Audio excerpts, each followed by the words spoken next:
ओम शांति।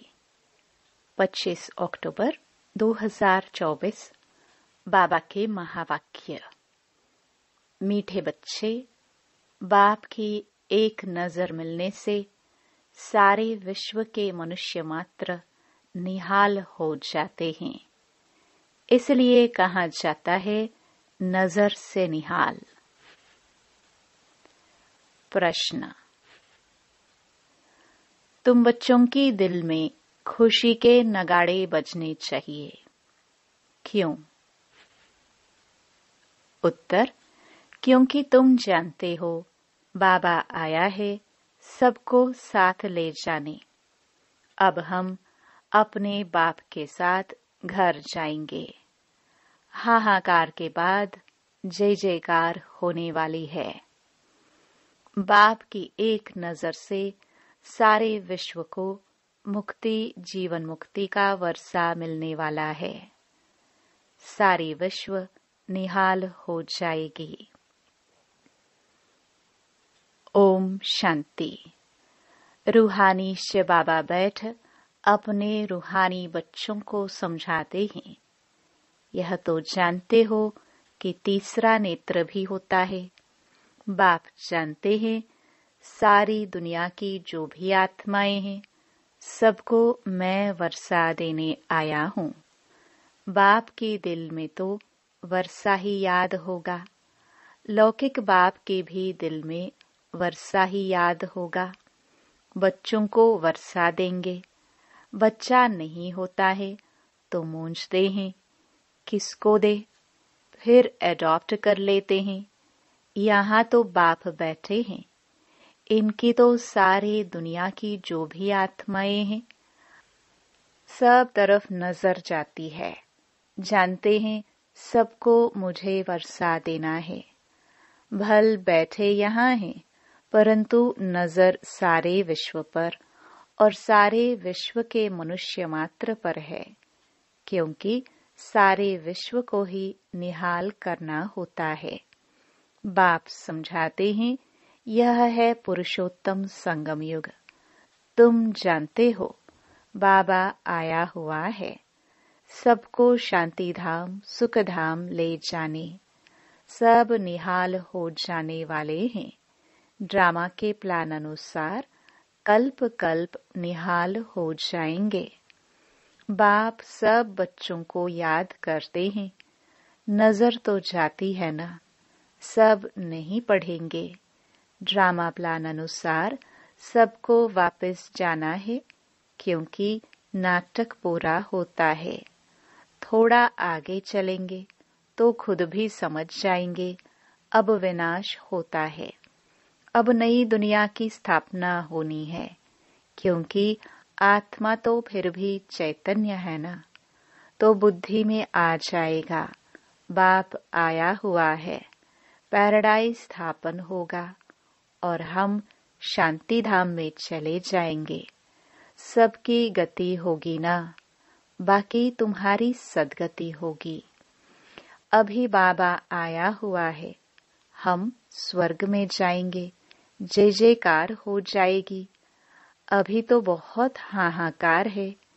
कहाँ अकाल पड़ रहा है, कहाँ लड़ाई चल रही है, कहाँ भूकंप होते हैं, हजारों मरते हैं। मौत तो होना ही है। सतयुग में यह बातें होती नहीं। बाप जानते हैं अब मैं जाता हूँ, फिर सारे विश्व में जय जयकार हो जाएगी। मैं भारत में ही जाऊंगा। सारे विश्व में भारत जैसे गांव है। बाबा के लिए तो गांव ठहरा। बहुत थोड़े मनुष्य होंगे। सतयुग में सारे विश्व जैसा एक छोटा गांव था। अभी तो कितनी वृद्धि हो गई है। बाप की बुद्धि में तो सब है ना। अब इस शरीर द्वारा बच्चों को समझा रहे हैं। तुम्हारा पुरुषार्थ वही चलता है जो कल्प कल्प चलता है। बाप भी कल्प वृक्ष का बीज रूप है। यह है कॉर्पोरियल झाड़। ऊपर में है इनकॉर्पोरियल झाड़। तुम जानते हो यह कैसे बना हुआ है, यह समझ और कोई मनुष्य में नहीं है। बेसमझ और समझदारों में फर्क देखो। कहाँ समझदार स्वर्ग में राज्य करते थे, उनको कहाँ ही जाता है सचखंड, हेवन। अभी तुम बच्चों को अंदर में बड़ी खुशी होनी चाहिए। बाबा आया हुआ है। यह पुरानी दुनिया तो जरूर बदलेगी। जितना जितना जो पुरुषार्थ करेंगे उतना पद पाएंगे। बाप तो पढ़ा रहे हैं, यह तुम्हारी स्कूल तो बहुत वृद्धि को पाती रहेगी। बहुत हो जाएंगे, सबका स्कूल इकट्ठा थोड़ी होगा। इतने रहेंगे कहाँ। तुम बच्चों को याद है, अभी हम जाते हैं सुखधाम। जैसे कोई भी विलायत में जाते हैं तो 8-10 वर्ष जाकर रहते हैं ना, फिर आते हैं भारत में। भारत तो गरीब है, विलायत वालों को यहाँ सुख नहीं आएगा। वैसे तुम बच्चों को भी यहाँ सुख नहीं है। तुम जानते हो हम बहुत ऊंची पढ़ाई पढ़ रहे हैं, जिससे हम स्वर्ग के मालिक देवता बनते हैं। वहाँ कितने सुख होंगे, उस सुख को सभी याद करते हैं। यह गांव कलयुग तो याद भी नहीं आ सकता। इनमें तो अथाह दुख हैं। इस रावण राज्य पतित दुनिया में आज अपरम अपार दुख हैं, कल फिर अपरम अपार सुख होंगे। हम योग बल से अथाह सुख वाली दुनिया स्थापन कर रहे हैं। यह राजयोग है ना। बाप खुद कहते हैं, मैं तुमको राजाओं का राजा बनाता हूँ। तो ऐसा बनाने वाले टीचर को याद करना चाहिए ना। टीचर बिगर बैरिस्टर, इंजीनियर आदि थोड़े बन सकते हैं। यह फिर है नई बात। आत्माओं को योग लगाना है परमात्मा बाप के साथ, जिससे ही बहुत समय अलग रहे हैं। बहुकाल क्या, वह भी बाप आपे ही समझाते रहते हैं। मनुष्य तो लाखों वर्ष आयु कह देते हैं। बाप कहते हैं नहीं, यह तो हर 5000 वर्ष बाद तुम जो पहले पहले बिछड़े हो वही आकर बाप से मिलते हो। तुमको ही पुरुषार्थ करना है। मीठे मीठे बच्चों को कोई तकलीफ नहीं देते हैं, सिर्फ कहते हैं अपने को आत्मा समझो। जीव आत्मा है ना। आत्मा अविनाशी है, जीव विनाशी है। आत्मा एक शरीर छोड़ दूसरा लेती है। आत्मा कभी पुरानी नहीं होती है। वंडर है ना। पढ़ाने वाला भी वंडरफुल, पढ़ाई भी वंडरफुल है। किसको भी याद नहीं, भूल जाती है। आगे जन्म में क्या पढ़ते थे, किसको याद है क्या। इस जन्म में तुम पढ़ते हो, रिजल्ट नई दुनिया में मिलती है। यह सिर्फ तुम बच्चों को पता है। यह याद रहना चाहिए। अभी यह पुरुषोत्तम संगम युग है। हम नई दुनिया में जाने वाले हैं। यह याद रहे तो भी तुमको बाप की याद रहेगी। याद के लिए बाप अनेक उपाय बताते हैं। बाप भी है, टीचर भी है, सतगुरु भी है। तीनों रूप में याद करो। कितनी युक्तियां दे रहे हैं याद करने की, परंतु माया भुला देती है। बाप जो नई दुनिया स्थापन करते हैं, बाप ने ही बताया है। यह पुरुषोत्तम संगम युग है। यह याद करो, फिर भी याद क्यों नहीं कर सकते हो। युक्तियां बतलाते हैं याद की, फिर साथ साथ कहते भी हैं माया बड़ी दुष्टुर है। घड़ी घड़ी तुमको भुलाएगी और देह अभिमानी बना देगी। इसलिए जितना हो सके याद करते रहो। उठते बैठते चलते फिरते देह के बदले अपने को देही समझो। यह है मेहनत। नॉलेज तो बहुत सहज है। सब बच्चे कहते हैं याद ठहरती नहीं। तुम बाप को याद करते हो, माया फिर अपनी तरफ खींच लेती है। इस पर ही यह खेल बना हुआ है। तुम भी समझते हो हमारा बुद्धि योग जो बाप के साथ और पढ़ाई की सब्जेक्ट में होना चाहिए वह नहीं है। भूल जाते हैं, परंतु तुम्हें भूलना नहीं चाहिए। वास्तव में इन चित्रों की भी दरकार नहीं है, परंतु पढ़ाने समय कुछ तो आगे चाहिए ना। कितने चित्र बनते रहते हैं। पांडव गवर्नमेंट के प्लान देखो कैसे हैं। उस गवर्नमेंट के भी प्लान हैं। तुम समझते हो नई दुनिया में सिर्फ भारत ही था, बहुत छोटा था। सारा भारत विश्व का मालिक था। एवरीथिंग न्यू होती है। दुनिया तो एक ही है, एक्टर्स भी वही हैं। चक्कर फिरता जाता है। तुम गिनती करेंगे, इतने सेकंड, इतने घंटे, दिन, वर्ष पूरे हुए, फिर चक्कर फिरता रहेगा। आजकल करते करते 5000 वर्ष पूरे हो गए हैं। सब सीनरी खेल पाल होते आते हैं। कितना बड़ा बेहद का झाड़ है। झाड़ के पत्ते तो गिन नहीं सकते हैं। यह झाड़ है। इसका फाउंडेशन देवी देवता धर्म है। फिर यह 3 ट्यूब्स धर्म मुख्य निकले हुए हैं। बाकी झाड़ के पत्ते तो कितने ढेर हैं। कोई की ताकत नहीं जो गिनती कर सके। इस समय सब धर्मों के झाड़ वृद्धि को पा चुके हैं। यह बेहद का बड़ा झाड़ है। यह सब धर्म फिर नहीं रहेंगे। अभी सारा झाड़ खड़ा है, बाकी फाउंडेशन है नहीं। बैनियन ट्री का मिसाल बिल्कुल एक्यूरेट है। यह एक ही वंडरफुल झाड़ है। बाप ने दृष्टांत भी ड्रामा में यह रखा है समझाने के लिए। फाउंडेशन है नहीं, तो यह समझ की बात है। बाप ने तुमको कितना समझदार बनाया है। अभी देवता धर्म का फाउंडेशन है नहीं, बाकी कुछ निशानियां हैं।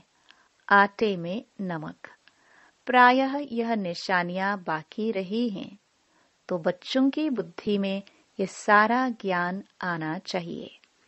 बाप की भी बुद्धि में नॉलेज है ना। तुमको भी सारा नॉलेज दे, आप समान बना रहे हैं। बाप बीज रूप है और यह उल्टा झाड़ है। यह बड़ा बेहद का ड्रामा है। अभी तुम्हारी बुद्धि ऊपर चली गई है। तुमने बाप को और रचना को जान लिया है। भल शास्त्रों में है, ऋषि मुनि कैसे जानेंगे। एक भी जानता हो तो परंपरा चले, दरकार ही नहीं। जबकि सदगति हो जाती है, बीच में कोई भी वापस नहीं जा सकता। नाटक पूरा हो तब तक सब एक्टर्स यहाँ होने हैं।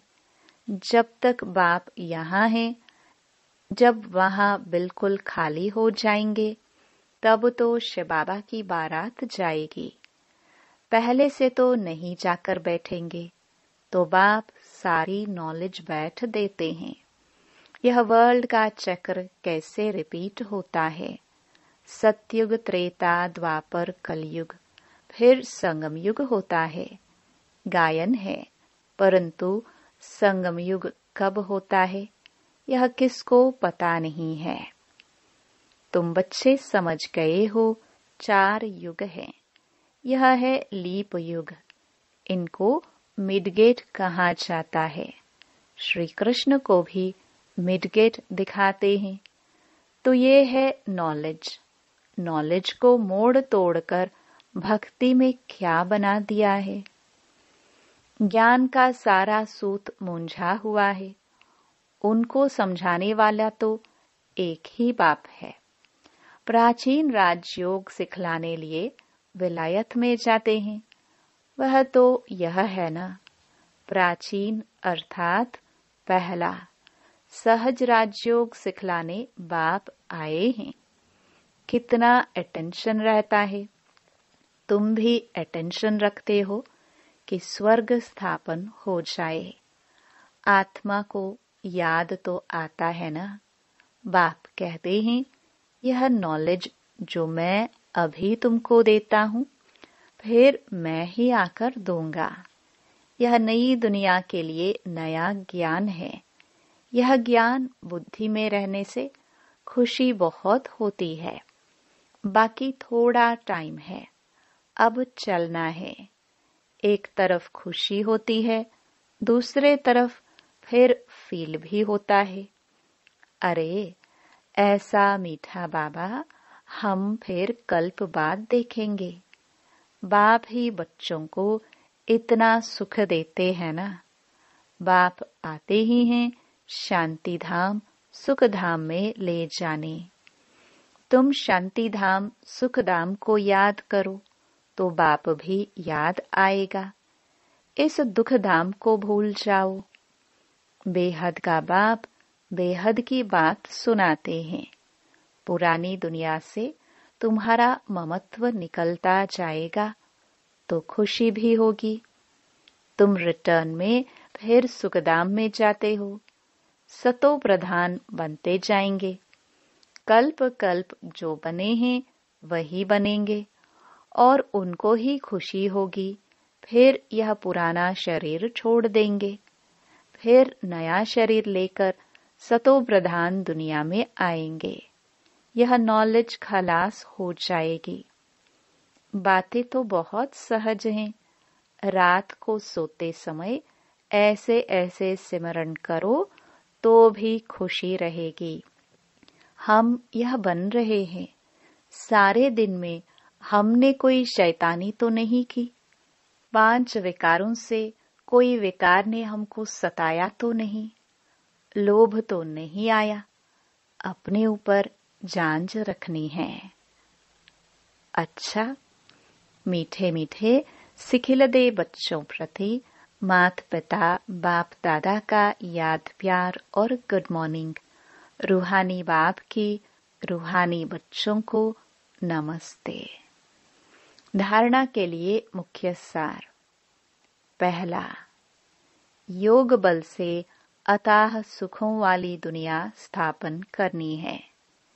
इस दुख की पुरानी दुनिया को भूल जाना है। खुशी रहे कि हम सचखंड के मालिक बन रहे हैं।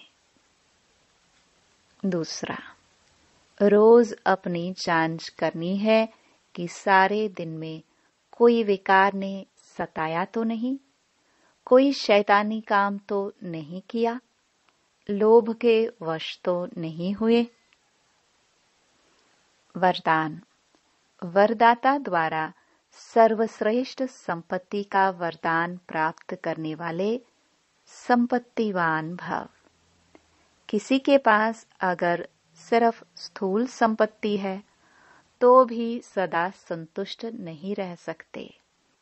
स्थूल संपत्ति के साथ अगर सर्व गुणों की संपत्ति, सर्व शक्तियों की संपत्ति और ज्ञान की श्रेष्ठ संपत्ति नहीं है तो संतुष्टता सदा नहीं रह सकती।